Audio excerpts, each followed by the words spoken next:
ieradies kā 4. tiesnesis bez VAR sistēmas. Šeit šoreiz pagaidām vēl nav. Viss atstrādāts pēc nelielas tādas kosmētiskas pārbūves šajā stadionā, krietni uzlabota kvalitāte ir. Aptuveni 11 cilvēki šajā grupiņā, kuri tagad arī taisa atmosfēru. Tad kompaktajā stadionā Miņina centrējums, šeit Ošs tiek pie bumbas. Un no gaisa sities bīstāms pāri vārtiem, piezemējas bumba uz tīkliņa. Trēmi uz galviņām, aizsargiem, un vēl nav tik labi darbojušies.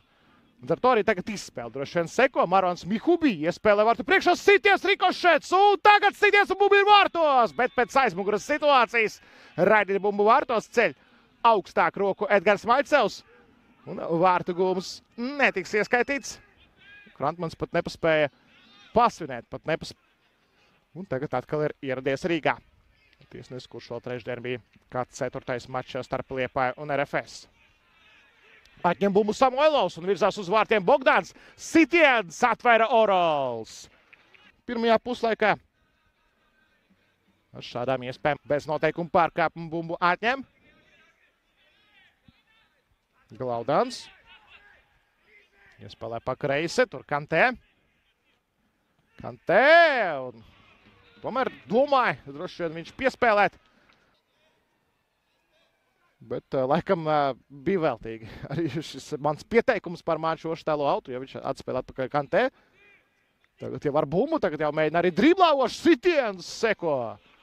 Kaut kas no Harija Maguire mačā pret Atletiku klubu no Bilbao.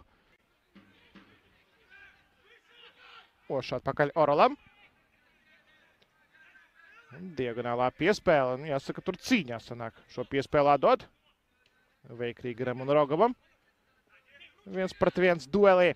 Bet šeit Artjomovs labi apgriežas. Taču viņu divatā aptur izklipienā Anmanis. Samoilovs vienā pieskarienā uz labo flangu, bumbu nogādā. Šeit Dusalijevs panāk, iedod gar vārtiem un vārtos iekšā bumbā. 1-0 Tukums vadībā.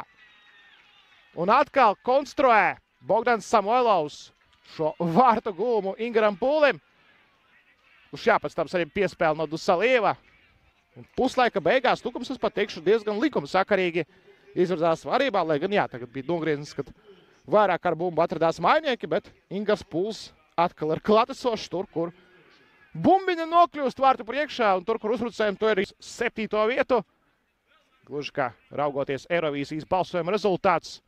Strauji saņem 12 punktus un paceļās augstāk Tukums. Bet te uzreiz atbildē sanāk pagarināt Artjomam, lai gan viņš to teikt gribēja noslēgt, bet tagad sities ar galu garām vārtiem, garām stūrim. Ja jau rezervē Nakamura, tad viņš noteikti varētu būt viens no kandidātiem, iespējams arī dosies uz labo flangu Zeņģis un Gejs tuvāk uzbrukumam darbosies. To mēs redzēsim, bet pirmajā puslaikā redzējām vienu vārtu gūmu. Un tagad Nakamura ir atpakaļ ierindā, Kirila Artjomova vietā viņš nāk. Tātad priekšā paliek Sulā. Un Nakamura ar Čudaru jau ļoti labi saspēlējies. Un tagad jau iespēja Tukumam pa labo mālu. Šeit gana brīvi jūtas Dusalijevs. Atkal meklēs Puli vai pats tomēr dosies Dusalijevs sitiens. Jā, tomēr beigās saprata, ka tur nosakts ir paslēpies amplua uzbrukumā. Tur, kur jūtās daudz ērtāk. Kiršs arī jūtas tagad ērti flangā. Atstāja bumbu partneriem un sitiens no distances pāri vārtiem. Miņins, piemēram, arī par kreiso kāju diezgan pateicīgi. Bet ir Glaudans un Nakamura. Pie bumbas. Nakamura sit un pāri vārti. Un šoreiz Kantē dodas izpildīt. Kas arī interesanti, ka vārdsargs, kurš piedara futbola klubam Auda. Un ar to vienīgo spēli, ko viņš izlaidz līdz šim. Tā vienīgā spēle ir pret Audu bijis tieši. Armanis sitiens un Orols iesaistās. 10 minūtes no pamatlaika. Abdulais Gejs arī virzās vairāk uz flangu. Šeit cīņa iekšā sodlaukumā. Turklāt bija un ar pārkāpumu. Edgars Maļcevs rāda uz 11 metru atzīmi. Nepiekrīt Samoilovs, kamēr jau ir gana. Šeit nav var, līdz ar to nav iespējas klausīties kādus koriģējumus no kolēģiem, bet jāuzmanā to, lai neieskrien sodlaukumā spēlētāji, par to drusciņu vēlāk. Nakamura sit un iesiet. Citā pusē lec.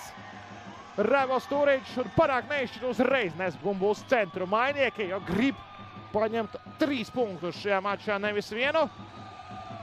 10. mačā pēc kārtas gūst vārtus Supernova. Un Rjuga Nakamura ir laba cīņa šeit stūrī. Un Anmanis atkal no distances mēģina. Vēlreiz Dusalijevs. Centriem sodlaukumā sitiens pāri vārtiem. Raivis ķirš ar galvu. Un izset bumbu Kantē, ar to arī mačs ir galā. Forša, dinamiska galotne, bet ne tikai galotne, arī 90 minūtes ar futbolu, kas noteikti arī iepriecināja tīpaši Itālijas futbola draugus, par kuriem daudz minu.